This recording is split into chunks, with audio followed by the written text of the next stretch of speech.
광주, 추운 겨울날 추위가 살갗을 파고들 뿐 아니라 가슴속까지 파고드는 듯하다. 한때 행복한 가정의 웃음소리가 울렸던 모퉁이의 작은 집에는 이제 침묵만 남았다. 아들 집 문 앞에 선 노모 강순이는 평생 준비해온 김치와 된장찌개를 손에 들고 있다. 그러나 이번에는 문이 열리지 않았다. 그리고 그녀는 그 순간이 그녀가 결코 깨지지 않을 것이라고 생각했던 일련의 가슴 아픈 사건들의 시작이라는 것을 알지 못했다. 강선이라는 제 인생은 온갖 우여곡절을 다 겪었어요. 아들 지호를 학교에 보내기 위해 동전을 벌기 위해 팔이 부러진 양동시장의 시큰둥한 추위 속에 서 있었다. 나는 자녀가 성공하고 행복하기만 하면 모든 고생이 가치가 있다고 생각했다. 하지만 어머니의 사랑은 시간과 마음의 변화를 극복할 수 있을 만큼 정말 강할까요? 이것은 가족에 대한 이야기일 뿐만 아니라 제 자신의 가치를 되찾기 위한 여정입니다. 고통스럽지만 희망적인 여정입니다. 광주에서는 추운 겨울밤 바람이 작은 골목길을 휘몰아치며 아들 강지호 집 문 앞에 우두커니 서 있는 67세의 강선희. 목에 두른 모직 수건이 살을 애는 듯한 추위를 몰아내기에 충분하지 않았다. 추워서인지 마음속에 어떤 걱정거리가 새어나왔는지 내 손은 약간 떨렸다. 손 안의 김치 봉지는 여전히 따뜻하고 된장 항아리는 내가 아침부터 준비한 두툼한 수건에 조심스럽게 쌓여 있다. 지호가 제일 좋아하는 것들이고 제가 방문할 때마다 항상 가지고 다닙니다. 나는 저녁 8시가 넘은 이웃집 문 앞에 걸려있는 시계를 보았다. 내 아들의 집안에 불이 스며들어 꺼졌고 어떤 소리도 새어나오지 않았다. 벨을 몇 번 눌렀지만 문은 여전히 차갑게 닫혀 있었다. 나는 지난주 지호와의 짧은 통화를 떠올렸다. 엄마, 다음 주에 시간이 있으면 우리 집에 와? 그가 성급한 듯 낮은 목소리로 말했다.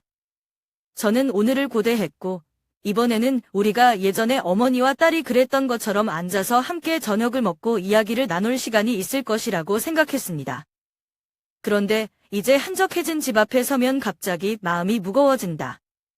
밤바람이 지나간 후 나는 코트를 꽉 잡아당기며 지호가 무슨 일만 바쁘거나 밖에 나가서 나에게 말하는 것을 잊었다고 스스로에게 말하려고 노력했다. 하지만 그 생각은 나를 안심시킬 수 없었다. 그는 규칙적인 생활을 하는 아이이고 갑작스런 일이 생기면 항상 미리 알려준다. 저도 모르게 명절이나 특별한 날 지호를 방문했을 때가 예전으로 떠올랐어요. 그것은 종종 즉시 문을 열고 얼굴에 놀람과 기쁨이 섞여 빛난다. 엄마가 또 김치를 갖다 줬어. 엄마 너무 고생하지 말라니까 라고 말하겠지만 그래도 제가 가져온 모든 것을 받아들고 감사한 눈빛으로 가득 차 있습니다. 눈앞에 한산한 문이 보이자 그 기억들은 유별나게 멀어졌다. 나는 몇 걸음 뒤로 물러섰고 지호와 내가 지난 봄 광주꽃시장에서 함께 선택한 화분인 문 앞의 화분에 시선이 머물렀다. 이 혹독한 겨울 추위에 떨듯이 나뭇잎이 말라붙어 있었다. 내 마음은 갑자기 불안하고 고무한 이상한 느낌이 들었다. 이 나이에 나는 항상 외로움에 익숙해져야 한다고 스스로에게 말했지만 이 순간 그것은 한파처럼 밀려와서 다음에 무엇을 해야 할지 몰랐다. 광주는 겨울에 정말 춥지만 그렇게 추운 건 처음 봐요. 며느리 윤서영은 집 안에 있는 게 틀림없었다.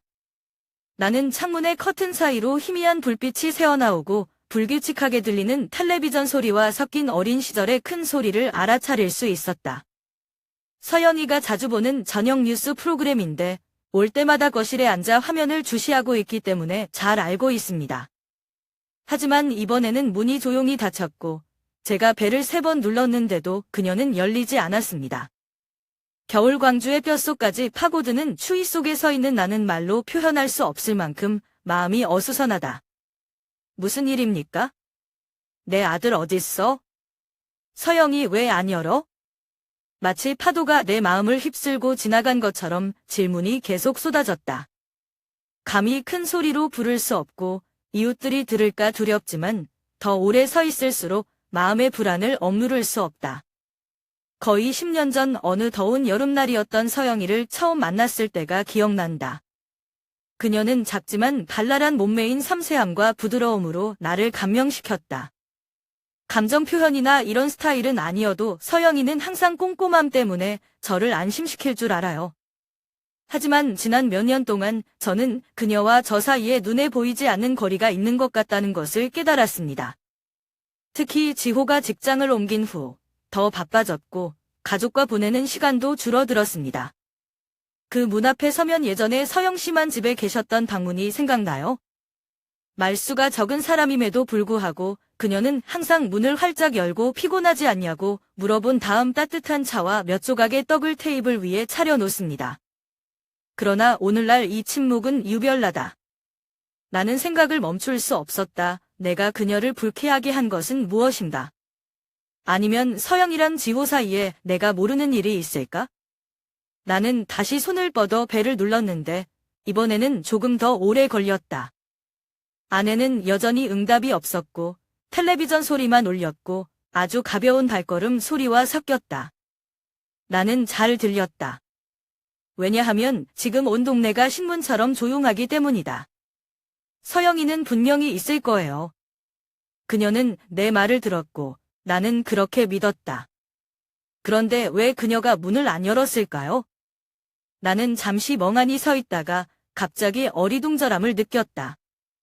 여기에 더 오래 서 있는 게 주변 사람들 눈에 띄지 않을까? 겨울바람이 스쳐 지나갔고 내 코트를 날려버렸고 차갑고 저릴 듯한 느낌을 주었다. 손이 저리지만 포기하고 싶지 않다. 나는 용기를 내어 나무 문을 힘껏 두드렸다. 서영아, 엄마야. 무슨 일 있어요? 엄마가 너희 둘에게 줄 물건만 조금 가져왔어. 추워서인지 가슴속에서 불안감이 밀려오는지 목이 쉬었다.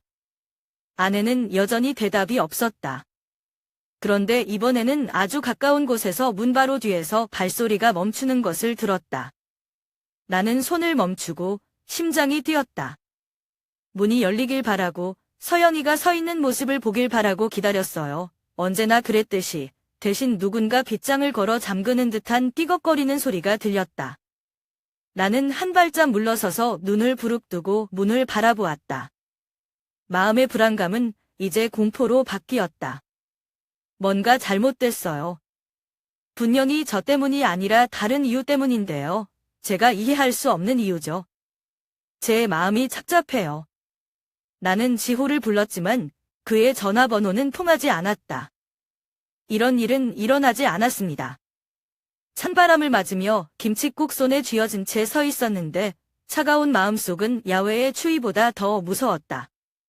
남편과 제가 양동시장에서 생선을 팔던 어린 시절을 떠올리며 그 시장은 항상 이른 아침부터 분주하고 부르는 소리와 흥정하는 사람들의 목소리가 끊이지 않는다. 우리는 보통 날이 새지 않은 곳에서 일어나야 하고 시장 오픈 시간에 맞추기 위해 모든 준비를 해야 한다. 겨울에는 물이 피부를 자르는 것처럼 차가웠고 내 손은 갈라지고 빨갛게 부어올랐지만 나는 결코 불평하지 않았다. 우리에게는 단 하나의 목표가 있다. 지호를 학교에 먹여 살리고 아이가 더 나은 미래를 가질 수 있도록 그의 부모처럼 땅을 팔고 하늘을 향해 등을 파는 장면을 겪지 않아도 된다. 지호는 우리의 가장 큰 자랑거리이다. 그가 대학 장학금을 받았을 때 나는 밤새 울었다. 그것은 제 아들의 꿈일 뿐만 아니라 저와 남편의 꿈이기도 합니다. 나는 소식을 들은 날 지호가 밝은 얼굴로 집에 돌아갔던 것을 기억한다. 엄마 아빠 나 합격했어. 기쁨에 겨워 비명을 질렀고 나는 그를 품에 안았고 눈물이 흘러내렸다. 우리는 어려움도 마다하지 않고 지호가 행복하기만 하면 우리가 감히 꿈도 꾸지 못했던 한계보다 더 멀리 갈 수 있다. 하지만 지금 그 순간들을 생각하면 마음이 무겁다. 우리가 느꼈던 행복은 왜 지금 그렇게 멀게 보이는가? 지호는 거리뿐만 아니라 가족과 그것의 연결고리로 멀리 갔다. 제 남편은 5년 전에 죽었고 그 이후로 저는 지호에게 모든 감정을 쏟았습니다. 하지만 갈수록 아들과 나의 격차가 더 벌어지는 것 같고 어떻게 좁혀야 할지 모르는 거리이다. 지호가 대도시로 이사 오기 전 마지막 저녁을 함께 먹었던 기억이 아직도 생생해요. 엄마, 내가 안정되면 같이 살게 해줄게요. 라고 지호는 진심 어린 눈빛으로 나에게 말했다. 하지만 그가 서영과 결혼하면서부터 그 약속은 점점 모호해졌다. 나는 지호를 탓하지도 서영이를 탓하지도 않는다. 나는 너희 둘만의 삶이 있다는 것을 알지만 외로움이 점점 내 삶의 일부가 되고 있다는 것을 부인할 수 없다. 시장에 갈 때 항상 내 손을 잡고 있는 작은 아이인 어린 지호의 모습이 다시 떠올랐다. 그는 덤마, 나중에 엄마 손이 더 이상 갈라지지 않도록 아주 두꺼운 장갑을 사줄게 라고 말한 적이 있다. 나는 웃음을 터뜨렸고 그 당시 그의 순수함을 생각했다. 하지만 지금 제가 이 집의 닫힌 문 앞에 서 있을 때 저는 스스로에게 묻지 않을 수 없습니다. 지호는 아직도 그 약속들을 기억하나요? 지호와 서영이에 대한 고민이 다시 한번 쌓였다. 어떻게 된 거야? 지호 왜 안 받았어? 안에 있는 거 잘 아는데 왜 안 열어? 광주의 추위 속에 서 있지만 마음속의 추위는 겨울바람보다 더 혹독하다. 우리는 오늘날에 도달하기 위해 많은 어려움을 겪었지만 왜 이제 모든 것이 그렇게 희박하고 파악하기가 어려울까요? 밤하늘을 바라보며 나는 한숨을 쉬었다. 달빛이 짙은 구름층을 쓸쓸히 뚫고 나와 지금의 내 느낌을 반영하는 듯 했다. 내 평생의 모든 노력이 굳이 할 수 없는 괴리로 이어질까? 아니면 제가 이해할 수 없는 일이 일어나고 있는 걸까요? 지호가 서영이랑 결혼하면서부터 모든 게 예전 같지 않다는 걸 깨달았어요. 처음에는 생활 방식의 사소한 차이가 두 세대가 함께 생활하는 것이 보통일 뿐이라고 생각했다. 하지만 점점 더 그것들은 단지 차이가 아니라 장벽이 되어가고 있는 것처럼 보인다. 서영이는 내가 올 때마다 바쁜 척하며 가끔 인사를 대충 하고는 사무실로 숨곤했다. 식사를 할 때 그녀는 서둘러 식사를 한 다음 친구를 만나러 가거나 일을 해결한다는 핑계를 댔다. 현대 생활에 많은 압박이 있다는 것은 이해하지만 아들의 집에서 내가 과인이라는 느낌이 내 마음을 슬프게 한다. 제가 가져온 된장에 대해서 서영이가 얘기한 게 아직도 생생해요. 무더운 여름날 나는 너희 둘을 방문하기 전에 준비를 매우 열심히 했다. 아침부터 부엌에 앉아 지호 입맛에 맞게 된장찌개를 진하게, 호박을 조금 더 얹었다. 저는 이 음식은 단지 음식이 아니라 엄마의 마음이라고 생각합니다. 그러나 가방을 열자 서영은 가볍게 얼굴을 찡그렸다. 그녀는 간장 그릇을 한쪽에 놓고 나에게로 돌렸다. 솔직하지만 차가운 목소리. 엄마가 가져온 물건 때문에 온 가족이 냄새가 나요. 이제 그만 신어. 나는 침묵했다. 내가 그녀에게 동의해서가 아니라 지호를 난처하게 하고 싶지 않기 때문이다.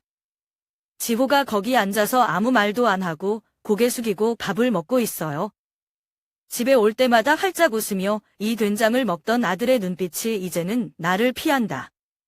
나는 마음의 불편함을 삼키고 억지로 웃으며 말했다. 그래, 알겠어. 엄마가 너희 둘이 좋아하는 맛에 익숙하지 않군. 그러나 그 침묵은 내 마음의 균열을 지우지 못했다. 그날부터 매번 방문할 때마다 직접 만든 된장이나 김치를 가져오는 것을 중단했다. 그 대신 서영이가 불평하지 않을 거라는 걸 알고 있는 슈퍼마켓에서 포장 음식을 사요. 그럼에도 불구하고 저는 며느리와 저 사이에는 보이지 않는 거리가 있다는 것을 느꼈습니다. 내가 안부를 물을 때마다 서영이는 대꾸를 하거나 마치 이야기를 끝내려는 듯 짧게 늘어놓는다. 한 번은 지호의 베란다에 있는 화분을 정리하는 동안 서영이가 누군가와 통화하는 소리가 들렸다. 저는 정말 시어머니와 함께 살고 싶지 않아요. 할머니가 자주 안 계시지만 그래도 부담스러워요. 매번 올 때마다 물건을 잔뜩 들고 오는 게 정말 짜증나요. 그 말이 제 마음을 칼로 찌르는 것 같았습니다. 나는 조용히 감히 방에 들어갈 수 없었다. 베란다에 서서 내가 너희 둘에게 선물했던 화분을 보고 나는 눈물을 삼킬 수밖에 없었다. 나는 서영이를 탓하지 않는다. 알아요. 우리 세대와 그녀의 세대는 많이 달라요. 저는 아이들이 부모를 존중해야 하고 가족이 모든 것의 중심에 있어야 하는 집단적 가치를 중시하는 가정에서 자랐습니다. 하지만 서영은 또 다른 세대에 속한다. 자유와 개인을 중시하는 세대이다. 내가 이해하지 못하는 것은 내가 얼마나 많은 희망을 가지고 키운 아들 지호가 왜 이 거리 앞에서 침묵을 선택했는가 하는 것이다. 때때로 나는 스스로에게 묻는다. 내가 잘못한 것이 있나? 서연이가 신경 쓰는 게 답답한 걸까?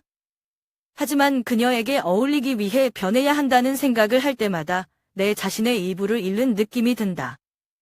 내 마음, 내가 보여준 배려가 수포로 돌아갈까? 세월이 흐르면서 서영과 나의 관계에 대한 침묵이 점점 더 길어지고 있다. 조금씩 나는 그 집에 내가 있을 자리가 없다는 것을 느꼈다. 나는 닫힌 문을 통해서만 아들과 며느리의 삶을 관찰하는 외부인이 되었다. 오늘 밤 광주의 살을 애는 듯한 추위 속에서 창밖으로 불빛이 새어나오는 집 앞에 서 있을 때 저는 이 간격이 얼마나 큰지 알 수 없다는 것을 깨달았습니다. 거의 3시간 동안 지호의 문 앞에 서서 나는 전화를 꺼냈다. 벨은 규칙적으로 울렸지만 아무도 전화를 받지 않았다. 그때 내 마음은 무거웠다. 불편함과 자기 연민이 섞였다. 알아요. 서연이가 못 들어서 그런 건 아니에요. 아까부터 계속된 침묵으로 그녀는 대답하지 않기로 선택한 것 같다. 내가 입은 옷을 한 겹 한 겹 쓸어 넘길 것처럼 찬바람이 계속 불었다. 나는 계단에 앉아 손이 마비되어 감각이 없지만 달리 어떻게 해야 할지 모르겠다. 설마 집에 갈 거야? 여기서 돌아오는 길은 꽤 멀고 게다가 걱정도 된다. 지호가 여전히 그의 전화에 연락이 없을 때 괜찮을까?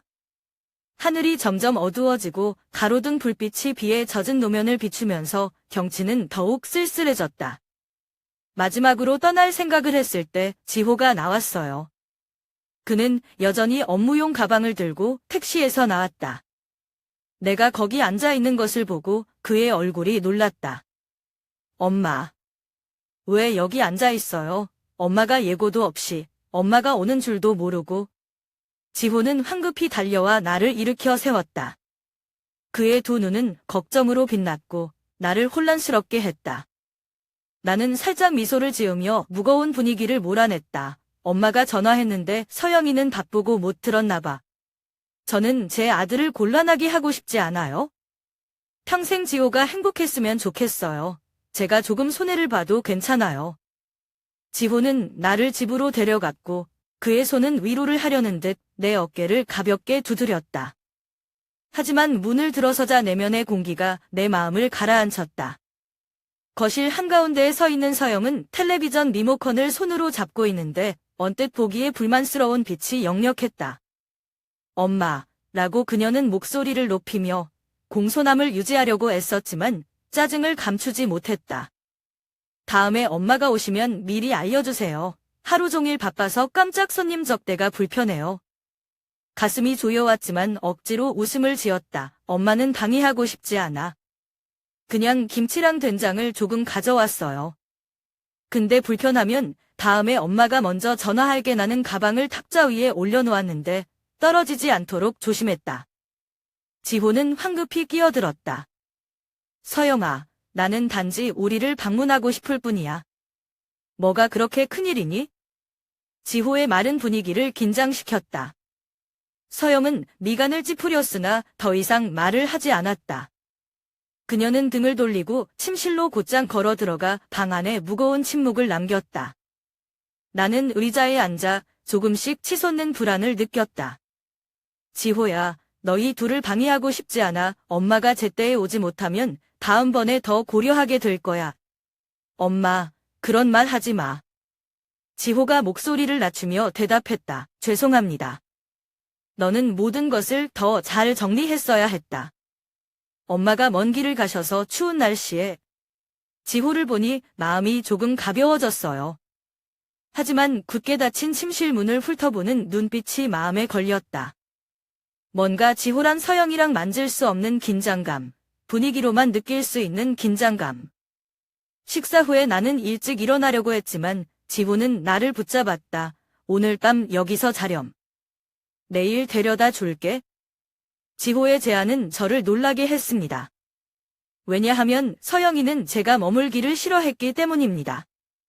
하지만 시선을 돌리자 서영이는 반대 기색 없이 잠자코 있을 뿐이었다. 그녀도 지호의 눈빛에서 부담을 느끼는 것 같다. 그날 밤, 저는 손님용 방에 누워 있었지만 잠을 잘 수가 없었습니다. 옆방에서 들려오는 지호와 서영이의 가벼운 말다툼 소리, 두 사람이 듣지 않으려고 애썼지만 나는 도청하고 싶지 않지만 한마디 한마디가 여전히 귀에 쏙 들어왔다. 넌 항상 그래. 지호의 목소리가 실망스러웠다. 엄마가 그냥 방문하려고 하는데 내가 너무 과장해서 해야 하나요?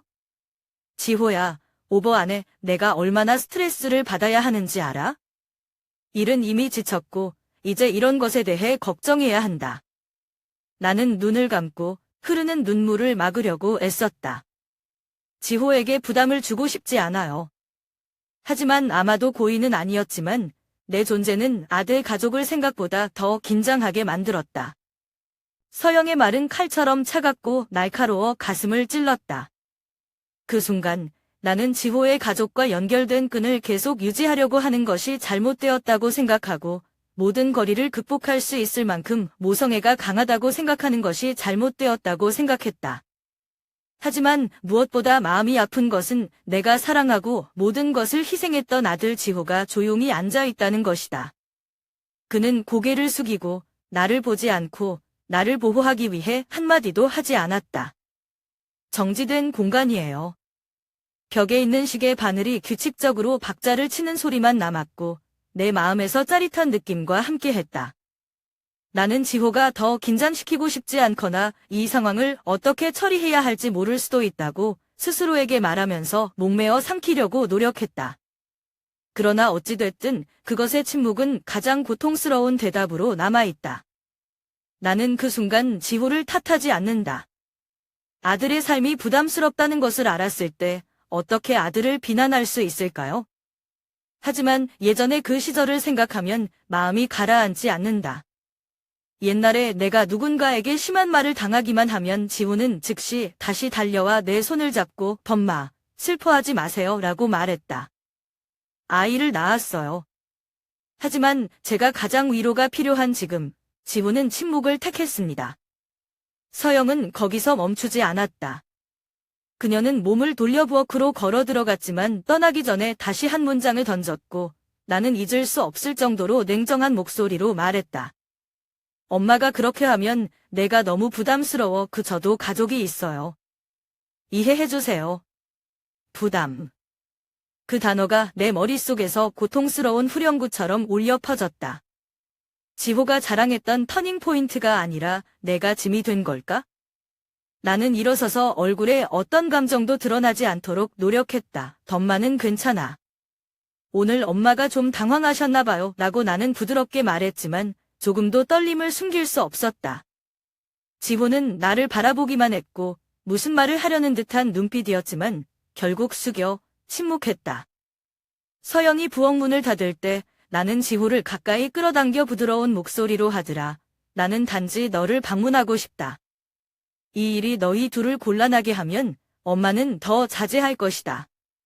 하지만 난 너밖에 없어." 지호가 나를 쳐다보자 순간 그의 눈빛에서 후회가 스쳤다. 하지만 그가 한 말은 내 마음을 더 무겁게 만들었다. "엄마, 외로운 거 알아요. 하지만 엄마는 서영이가 매우 예민하다는 것을 이해해야 하고 저는 가족 간의 갈등이 생기는 것을 원하지 않아요. 엄마를 더 많이 방문하도록 노력하겠다고 약속할게. 알았지? 파이팅." 그 말은 저와 아들의 관계가 이제 더 이상 자연스럽고 쉬운 것이 아니라 노력만으로 유지될 수 있다는 것을 강조하는 것과 같다. 나는 고개를 끄덕였지만 마음이 조이는 것 같았다. 저는 지호가 어머니와 아내 사이에서 선택을 하게 만드는 사람이 되고 싶지는 않지만 커져가는 격차를 어떻게 메울 수 있을지 모르겠어요. 저녁 식사 후에 나는 조퇴해야 한다는 핑계를 댔다. 지호가 저를 버스 정류장까지 데려다 주려고 했는데 서영이랑 같이 있으라고 했어요. 나는 둘 다 더 이상 곤란하게 하고 싶지 않다. 추운 밤 야외에 나와 나는 여전히 노란 불빛이 켜져 있는 집을 돌아보았다. 그것은 한때 나에게 자부심과 행복의 상징이었다. 하지만 지금은 저와 제 아들 사이에 닫힌 문과 같습니다. 돌아오는 길에 남편이 죽기 전에 했던 말이 생각났다. 아들이 결혼하면 더 이상 내 것이 아닐 것이다. 하지만 난 여전히 그를 사랑해야 해. 거리가 아무리 크더라도. 그때 저는 그가 무슨 말을 하는지 이해한다고 생각했습니다. 하지만 오늘에 와서야 나는 그 말이 내포하고 있는 외로움을 분명히 느꼈다. 나는 집에 도착해서 문을 열고 텅 빈 작은 방으로 들어갔다. 희미한 불빛이 나로 하여금 어둠에 휩싸인 것처럼 느끼게 했다. 나는 앉아서 서영이가 빼먹은 온전한 김치와 된장찌개를 보았다. 나는 분노나 자기 연민 때문이 아니라 무력감 때문에 조용히 눈물이 흘렀다. 저는 제가 지호를 지키기 위해 무엇을 할 수 있을지 모르겠습니다. 저와 제가 평생 사랑했던 아들 사이의 희박한 연결고리를 지키기 위해서요. 그날 저녁 식사는 지호가 일에 대한 몇 가지 이야기로 긴장을 풀려고 했지만 분위기가 그 어느 때보다 무거웠다. 저는 조용히 음식을 집어서 최대한 평범하게 보이려고 노력했습니다. 그런데 서영이는 눈빛이 달라. 평소의 냉담함과는 다르지만 저를 바라보는 듯한 묘한 느낌도 있습니다. 잠시 후 그녀는 젓가락을 내려놓고 나를 보고 내가 예상하지 못했을 정도로 자연스럽게 물었다. 엄마, 지금 살고 있는 집이 가치가 있겠죠? 광주 지금 집값 올랐잖아요. 나는 약간 멈칫했지만 여전히 미소를 지었습니다. 응, 엄마도 들었어. 하지만 엄마는 별로 신경 쓰지 않는다. 왜냐하면 엄마는 혼자 살기 때문이다. 집이 크고 작은 건 중요하지 않아. 서영은 거기서 멈추지 않았다. 그녀는 고개를 갸우뚱하고 목소리는 영처럼 부드러웠지만 숨겨진 강압감을 가지고 있었다. 엄마가 많은 공간이 필요하지 않다고 생각되면 그 집을 지호에게 양도할 계획인가요? 둘이 자리가 하나 더 생긴다면 앞으로 일과 미래가 편할 것 같아요. 가슴이 조여오는 것 같아요. 이런 질문이 나올 줄은 몰랐고 서영 씨 입에서 나올 줄은 더욱 몰랐다. 말리기를 바라는 지호를 쳐다보았지만 지호는 이런 말을 들은 듯 눈을 피해 잠자코 있을 뿐이었다. 나는 젓가락을 놓았다. 손을 가볍게 떨었다. 엄마는 그것에 대해 생각하지 않았다. 집은 엄마와 아빠가 함께 살았던 곳으로 추억이 너무 많다. 엄마는 아직 못 가신 것 같아. 나는 침착한 목소리를 유지하려고 노력했지만 나는 뭉클한 기분을 감추지 못했다. 서영은 내 대답을 예상했다는 듯 싱긋 웃었다. 엄마가 계속 생각해. 어차피 지호는 나중에 엄마 챙겨줄 거잖아요. 그렇죠. 더 많은 재산이 있다면 모든 것이 더 쉬울 것이다. 그 말은 내 마음에 찬물을 끼얹는 격이었다. 믿을 수가 없어요. 그동안 서영이의 거리감, 냉담한 말들이 모두 욕심에서 나온 것일까? 지호를 잘 돌봐주겠다는 생각을 하게 만들었던 여인. 그녀를 바라봤더니 지금은 완전히 다른 사람처럼 보여요. 근데 내가 더 아픈 건 지호야. 그는 아무 말도 하지 않고 앉아서 머리를 숙여 먹고 있는데 마치 이 대화에 관여하고 싶지 않은 듯 했다. 제중 일부는 제 아들에게 질문하고 싶었습니다. 이것에 대해 어떻게 생각하세요? 엄마가 오늘 널 위해 뭘 희생했는지 알아? 하지만 저는 말하지 않았습니다. 지호의 대답이 내 마음을 더 아프게 할까봐 저녁 식사는 무서운 침묵 속에서 계속되었다. 서영이가 웃을 때마다 그 달콤함은 완벽한 커버일 뿐이라고 생각해요. 그녀는 항상 언행에 능숙했지만 오늘 그 가면이 떨어졌고 내가 생각하지 못했던 사람을 드러냈다. 식사가 끝나자 지호가 일어나 청소를 했다. 나는 거실에 혼자 앉아 마음이 뒤숭숭했다. 벽에 걸린 지호와 서영의 결혼식 사진을 올려다보면 형언할 수 없는 허전함이 느껴진다. 제가 평생을 지켜온 제 아들이었는데 이제는 낯선 사람처럼 느껴집니다. 나는 지호에 머물겠다는 제안을 거절하고 곧 떠났다. 돌아오는 길에 서영이의 말이 머릿속을 맴돌았다. 그 집은 제가 사는 곳일 뿐만 아니라 저와 함께 힘든 세월을 보내며 자라난 지호를 키웠던 제 남편에 대한 모든 추억이 담긴 곳입니다. 이기적인 부탁 하나 때문에 어떻게 배달할 수 있을까요? 하지만 마음속 깊이 서영이의 질문에만 아픈 것은 아니다. 가장 나를 괴롭히는 것은 지호의 침묵이다. 그것은 바뀌었을까? 엄마 대신 아내 편을 들기로 선택했을까? 아니면 그것은 단지 양쪽의 균형을 맞추려고 하는 것일 뿐인데 그 침묵이 나를 가장 상처 입게 하는 것인지 모르나요? 집에 도착했을 때 나는 작은 방에 조용히 앉아 남편의 액자에 손을 댔다. 할아버지, 아직 여기 계셨다면 모든 것이 달라졌을까요? 포위된 무력감에 대한 설명을 찾으려는 듯 속삭였다. 나는 지호와 서영의 삶이 그들만의 것이라는 것을 알지만 나는 아들의 가족뿐만 아니라 마음으로부터도 멀리 밀려나고 있다는 것을 느끼지 않을 수 없다. 무거운 저녁 식사 후 지호와 서영이 부엌에서 청소를 하고 있을 때 나는 재킷을 가지러 지호의 작업실로 들어갔다. 그 방은 예전부터 성격대로 깔끔했다. 하지만 책상 위에는 서류 뭉치가 앙상하게 놓여 있어 눈길을 끌었다.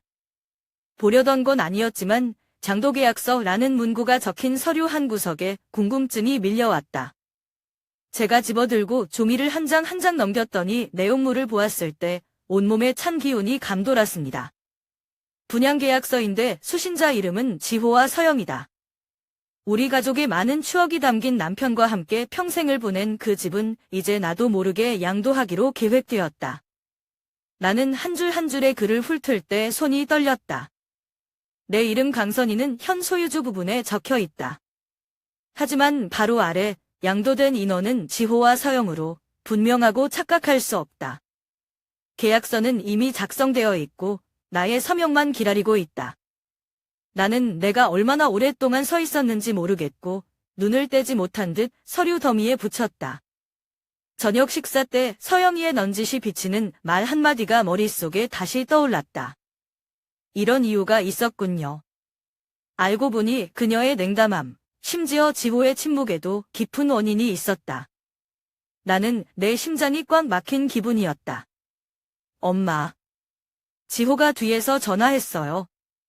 나는 놀라서 서둘러 종이 더미를 탁자 위에 내려놓았다.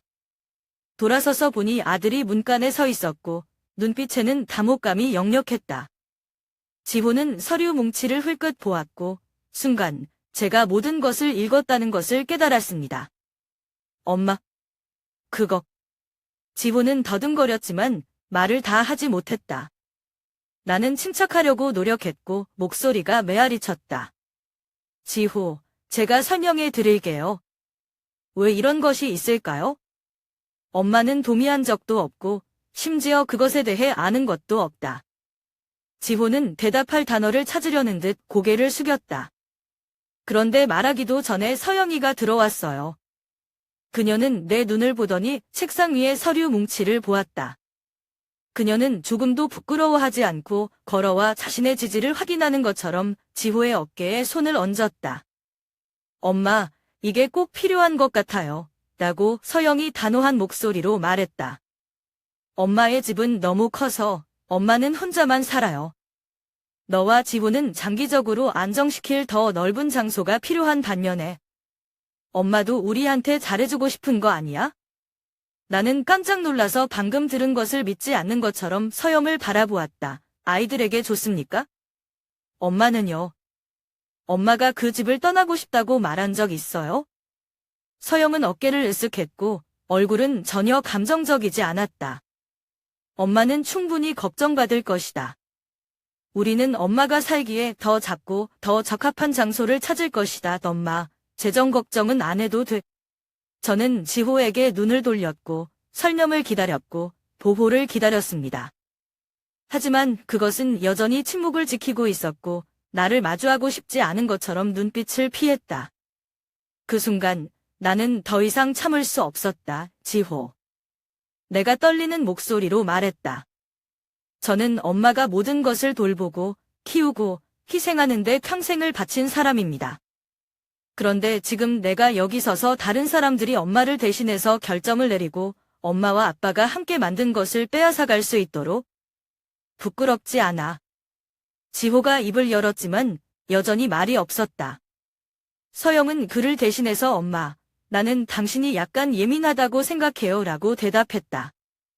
이것은 모든 사람을 위해 더 나은 삶을 정리하기 위한 한 단계일 뿐이다. 엄마가 늙어서 이렇게 큰 집을 가질 필요가 없잖아. 그녀의 말은 내 마음의 불길에 기름을 붓는 것과 같다. 나는 일어서서 서영이를 쳐다보고 나서 지호에게로 돌렸다. 너희들이 내가 부담스럽다고 생각했다면 나는 더 이상 귀찮게 하지 않았을 것이다. 하지만 엄마는 아이들에게 그 집은 단지 재산이 아니라고 말했다. 그곳은 엄마가 가진 모든 것을 간직하고 있는 곳이야. 가족이고 추억이고 엄마와 아빠와 내 인생 전부야. 나는 대답을 기다리지 않는다. 방을 나오면서 지호가 지켜보는 눈빛을 느꼈지만 나를 멈추기 위해 아무것도 하지 않았다. 서영이는 가만히 있어? 아마 그녀는 자신이 이겼다고 생각했을 것이다. 그러나 내 마음속에는 며느리뿐만 아니라 외아들과의 관계에서도 깊은 균열이 생겼다. 문에 도착했을 때 나는 실망으로 가득 차서 고개를 돌렸다. 지호, 그 집이 정말 필요하다면 어머니를 만나러 오세요. 나 혼자. 그 여자 말고. 말에 집을 뒤로 하고 떠난 광주의 추운 겨울을 나듯 마음이 무거웠다. 다음 날 아침, 광주의 날씨는 안개가 끼고 한기가 골목마다 스며들었다. 일찍 일어나서 지호와 서영이를 방해하지 않기 위해 소지품을 가볍게 준비합니다. 나는 떠나기로 결정했지만 마음은 여전히 무거웠다. 어젯밤 내내 잠을 잘 수가 없었어요. 서영이의 말과 지호의 조용한 태도가 머릿속을 맴돌며 칼자국이 가슴을 파고드는 듯 했다. 떠나기 전 나는 가족의 기억에 남는 순간들을 기록하기 위해 오래전에 샀지만 한 번도 써본 적이 없는 작은 카메라를 가지고 갔다. 이번에는 거실의 밀폐된 구석에 설치했습니다. 그곳에서 벌어지는 일을 쉽게 기록할 수 있었습니다. 나는 내가 무엇을 기대하는지 모르겠다. 아마도 단지 설명일 뿐이고 지호가 아내와 동의했기 때문에 완전히 침묵하지 않았다고 믿을 수 있는 이유일 것이다. 집을 나설 때 나는 마지막으로 뒤를 돌아보았다. 집안의 불빛은 여전히 희망의 상징으로 희미하게 빛나고 있습니다. 하지만 저는 그 빛이 더 이상 저를 위한 것이 아니라는 것을 압니다. 나는 짐을 끌고 떠났고 마음이 뒤죽박죽이었다. 며칠 후 제 예전 집으로 돌아와서 저는 카메라로 비디오를 틀었습니다. 처음에 평범한 이미지들이 떠올랐다. 지호는 소파에 앉아 피곤한 얼굴을 하고 서영은 방에서 왔다 갔다 하면서 분명 무언가를 하느라 바빴다. 하지만 비디오가 계속되자 그들 사이의 대화는 나를 침묵하게 했다. 당신의 어머니는 그 집을 아무렇지도 않게 지켰어요. 밖에 있는 겨울 추위보다 더 차가운 서영의 목소리가 들려왔다. 그녀는 지호 앞에 서서 손을 모으고 얼굴은 불만을 감추지 않았다. 어머니가 이름을 바꾸지 않으신다면 우리는 어머니를 요양원에 보낼 방법을 찾아야 합니다. 그러면 모든 것이 더 쉬워질 것이다. 어떻게 생각해요? 나는 화면 앞에 움직이지 않고 앉아 심장이 꽉 막히는 것 같았다. 근데 제가 더 아픈 건 지호의 반응이에요. 그는 반대하지 않았다. 나를 옹호하기 위해 한마디도 하지 않았다. 지호는 그냥 조용히 앉아있다가 고개를 끄덕였다. 나는 내가 보고 있는 것을 믿을 수 없다. 사랑, 보호, 심지어 젊음을 희생하며 키워온 내 평생을 바친 아들은 이제 아내의 속셈에 침묵하고 있다. 침묵은 단지 동의하는 것이 아니라 그 아이의 생모인 내가 단지 부부의 삶의 짐이자 장애일 뿐이라는 것을 받아들이는 것과 같다. 내 눈에서 눈물이 흐르지만 화가 나서가 아니다. 자식에 대한 사랑이 더 이상 소중하지 않다는 것을 깨달은 어머니의 고통이다. 옛 추억이 떠오른다. 어린 시절 지호의 모습, 내 손을 잡은 그의 작은 손, 대학에 합격했을 때 빛나는 눈, 남편과 나는 물고기를 잡기 위해 깨어 있었고 물건을 포장하기 위해 지호가 더 나은 삶을 살기를 바랬다. 이제 모든 것이 사라진 것 같고 아내의 잔인한 속셈에 조용히 고개를 끄덕이는 낯선 지호의 모습 대신이다. 나는 텅 빈 방에 멍하니 앉아 있었는데 가슴이 찢어지는 듯 아팠다. 나는 서영이를 탓하지 않는다. 왜냐하면 그녀는 내 혈통이 아니기 때문이다. 하지만 내가 모든 믿음과 희망을 걸었던 외아들 지호는 나를 극도로 실망시켰다. 그날 밤 저는 잠을 잘 수가 없었어요. 지호를 너무 사랑하고 너무 많은 기대를 하고 있는 내가 잘못한 건가? 아니면 현대생활이 지호를 변화시키고 제가 가르쳤던 오래된 가치를 잊게 했나요? 다음 날 아침, 저는 지호에게 전화하지 않기로 결정했고, 제가 그 비디오를 봤다는 것을 그에게 알리지 않았습니다. 나는 다음에 무엇을 해야 할지 생각하고 이해할 시간이 필요하다. 하지만 한 가지 제가 확신하는 것은 저는 그 집이 저와 남편의 평생을 간직하고 있는 곳이 어떤 속셈의 도구가 되도록 내버려 두지 않을 것입니다. 알아요. 이건 그냥 집에 대한 이야기가 아니에요. 이것은 가족의 균열에 대한 이야기이며 모성애는 구제할 수 없는 거리로 변해가고 있다. 하지만 내 마음이 아파도 나는 여전히 스스로에게 말했다. 나는 일어나야 한다. 재산을 지키기 위해서가 아니라 내 자존심을 지키기 위해서. 여러 날의 뒤척임 끝에 지호와 서영이를 직접 대면하기로 했다. 왜 이 지경까지 왔는지 그들 입으로 듣고 싶다. 슬픔을 오래 지속시킬 수 없어 가족 식사를 하고 싶다고 두 사람을 집으로 초대했다. 그날 광주는 평소보다 더 추웠다. 나의 작은 집은 화덕과 전통 음식의 냄새 덕분에 따뜻하다. 일찍 일어나 준비를 했는데 서영이를 만족시키고 싶어서가 아니라 아들에게 전폭적인 믿음을 주었던 어머니의 역할을 지키고 싶어서였다. 지호와 서영은 늦은 오후에 도착한다. 두 사람이 집 안으로 들어서자 지호는 억지로 웃고 서영은 냉담한 표정을 지었다. 저는 그들을 책상에 앉혀놓고 정상적인 분위기를 유지하도록 했습니다. 하지만 마음속으로는 진짜 폭풍이 아직 기다리고 있다는 것을 안다. 식사 후 거의 다 되었을 때 저는 일어나서 제 노트북을 가지러 방구석으로 갔습니다. 지호의 눈빛에 근심이 스쳐 지나갔고 서영은 놀랐다. 작은 방에 사진과 소리를 울려 퍼지도록 비디오를 틀었습니다. 당신의 어머니는 그 집을 아무것도 위해 보관하지 않는다. 어머니가 이름을 바꾸지 않으려면 우리는 어머니를 요양원에 보낼 방법을 찾아야 한다. 그러면 모든 게 더 쉬워진다. 저는 화면을 똑바로 쳐다보았고 두 사람에게로 돌렸습니다. 지호는 고개를 숙이고 서영은 창백하다. 공간이 꽉 막힌 것 같았고 심장 뛰는 소리만 남았다. 비디오가 끝났을 때 나는 침착함을 유지했지만 목소리는 떨림을 숨기지 못했다. 지호, 내가 널 얼마나 자랑스러워했는지 알아? 나는 인생이 아무리 힘들어도 너만 있으면 충분하다고 생각했다. 그런데 지금 엄마는 내 눈에 짐만 지고 있는 것 같아. 지호가 말하려다 말문이 막혔어요. 서영은 서둘러 목소리를 높였다. 그녀의 목소리는 애써 진심이었다. 엄마, 그런 뜻이 아니에요. 엄마 걱정만 해요. 나는 엄마가 더 편안하기 위해 더 적합한 살 곳이 필요하다고 생각한다.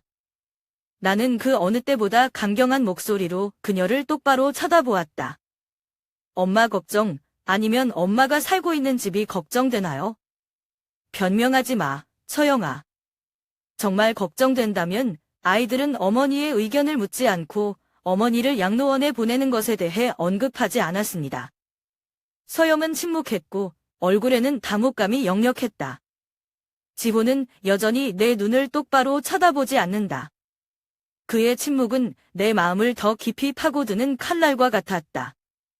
나는 치밀어 오르는 분노를 억누르려고 애쓰며 숨을 깊이 들이마셨다. 지호. 내가 목맨 소리로 말했다. 너는 대학에 합격한 나를 기억하니? 엄마가 더 이상 고통받지 않게 내가 엄마를 돌볼 거라고 말하면서 엄마를 껴안았다. 하지만 이제 엄마가 나를 가장 필요로 할 때 나는 내 아내의 편을 드는 방법을 선택하고 침묵하는 방법을 선택한다.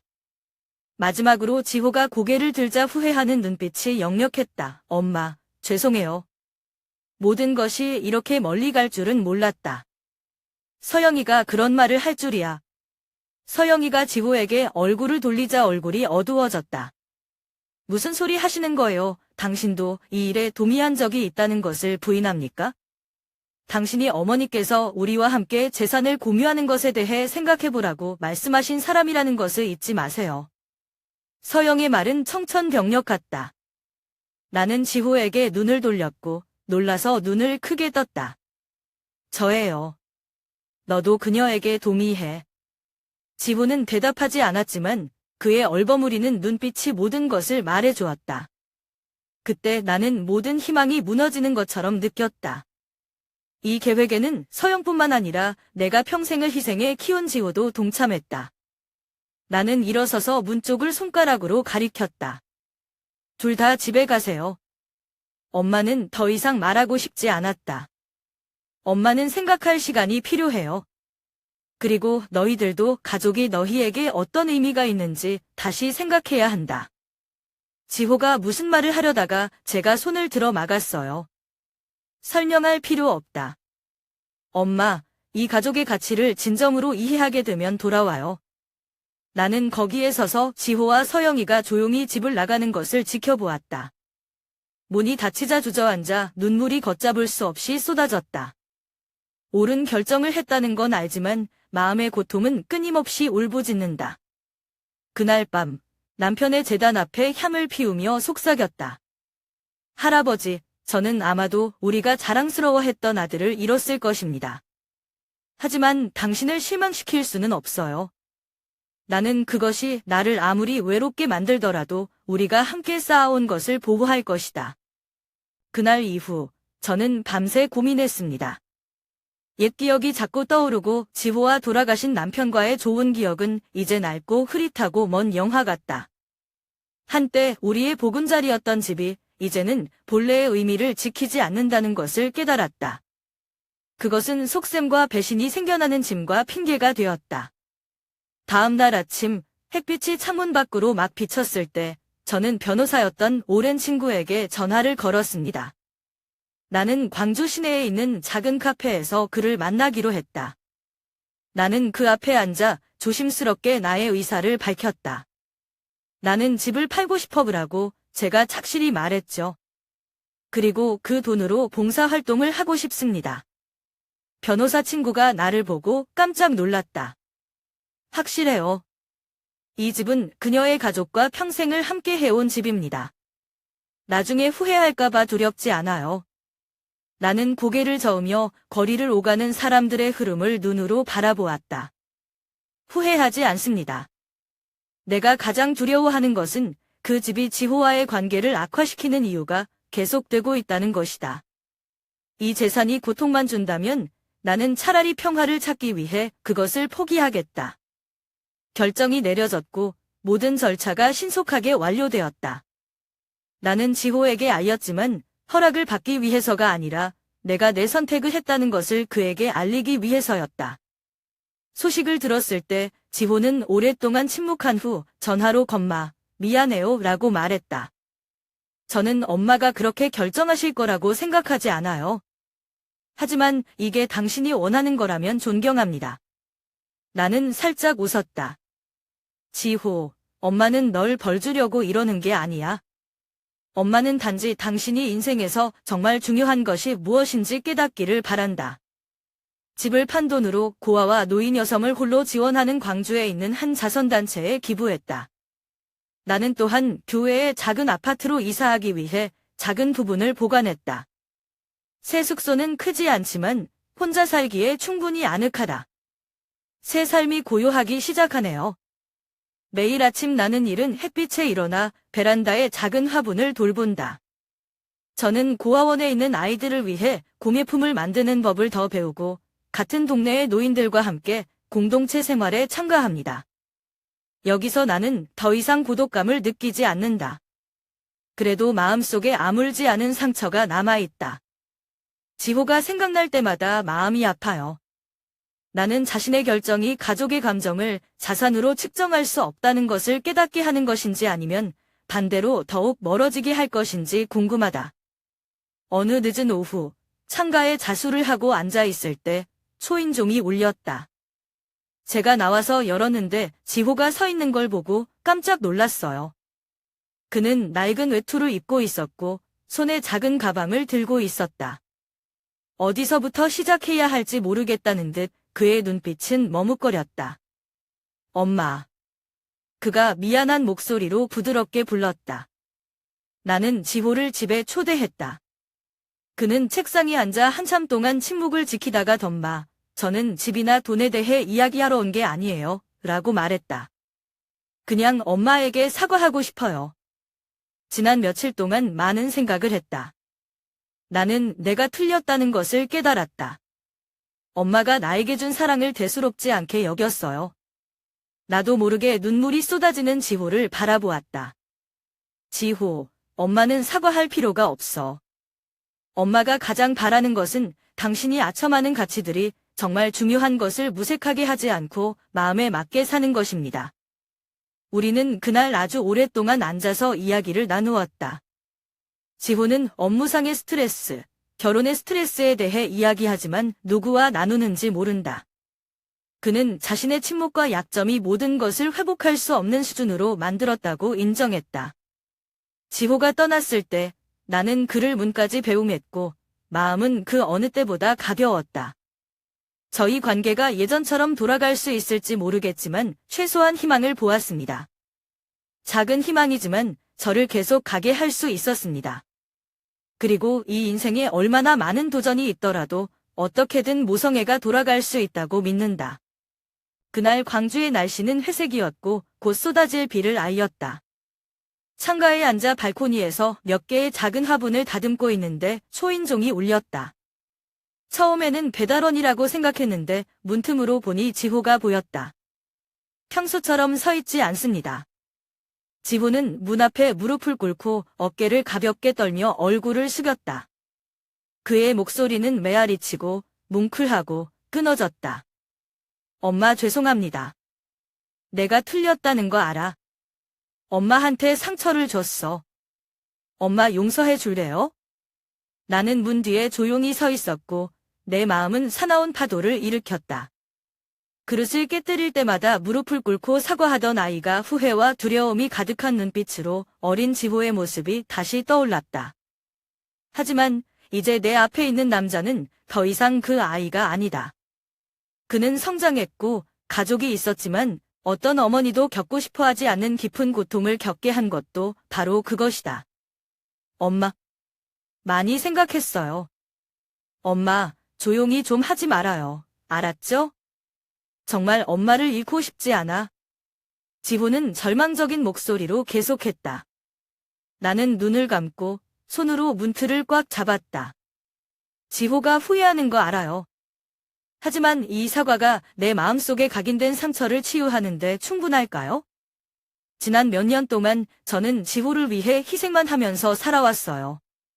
그러나 내가 돌려받은 것은 침묵이었고, 내가 상처를 입었을 때 그의 회피하는 눈빛이었고, 서영의 속셈에 대한 동의였다. 문을 열고 싶어요. 옛날처럼 안고 싶고, 용서한다고 다 잘 될 거라고 말하고 싶다. 그런데 문득 생각했다. 이 용서가 지호와의 관계를 정말 구할 수 있을까? 아니면 모든 것이 원래대로 돌아가기 위한 핑계일 뿐이고 다른 사람을 위해 계속 살고 나 자신을 잊기 위한 것일까요? 나는 커뮤니티 센터에서 열린 모임에서 나에게 했던 한 늙은 친구의 말을 회상했다. 우리는 평생 아이들을 위해 살고 늙을 때까지 그들이 더 이상 우리를 필요로 하지 않는 것에 대해 걱정한다. 그런데 언니, 제가 제 자신을 사랑하지 않는다면 누가 저를 사랑하겠어요? 그 말이 내 머릿속에서 맴돈다. 문 뒤에 서니 가슴이 두 동강이 나는 것 같았다. 한쪽은 내가 결코 포기할 수 없는 감정인 어머니의 사랑이다. 하지만 저 너머에는 제 자존심이 있습니다. 다른 사람들이 너무 오랫동안 짓밟도록 놔두었던 것이죠. 엄마. 지호가 다시 전화를 걸자 목이 메이는 듯한 목소리로 말했다. 나는 빗방울이 떨어지기 시작하는 소리를 들었고 처마에서 물방울이 뚝뚝 떨어졌고 나의 혼란스러운 마음에 비긴 것 같았다. 나는 문을 열지 않는다. 나는 등을 돌리고 남편의 재단 쪽으로 걸어갔다. 그의 영정을 보고 나는 마음속으로 속삭였다. 할아버지, 제가 그렇게 하는 것이 옳은 일인지 모르겠어요. 하지만 전 평생을 가족을 위해 지호를 위해 살았어요. 이제 나 자신을 위해 사는 법을 배워야 할 것 같아. 밖에 빗소리도 커지고 지호가 저를 부르는 소리도 작아지고 비에 녹아드는 것 같아요. 나는 책상 옆에 조용히 앉아 우리 가족의 오래된 액자를 응시했다. 지호가 대학 졸업하던 날 우리 모두가 밝게 웃었던 사진이에요. 나는 그 이미지를 깨고 싶지 않지만 더 이상 내 고통을 감출 수 없다. 지호는 문 앞에서 1시간 넘게 무릎을 꿇고 떠났다. 나는 그가 멀어지는 발자국 소리를 들었고 거리에서 빗소리에 섞였다. 가슴이 뜨끔했지만 동시에 이상하게 마음이 놓였다. 제가 옳은 일을 했는지 모르겠지만 적어도 제가 제 자신을 위해 살고 있다고 느낀 것은 이번이 처음입니다. 이 짧은 순간에도 말이죠. 나는 스스로에게 말했다. 용서는 하루의 일이 아니다. 지호가 진실하다면 어떻게든 돌아올 것입니다. 어머니의 마음이 진정으로 공통의 목소리를 찾을 때 말입니다. 그리고 저는 그날이 오면 우리가 새로운 출발을 하게 되기를 바랍니다. 비난이나 회개가 아니라 진정한 이해와 사랑에서 말이죠.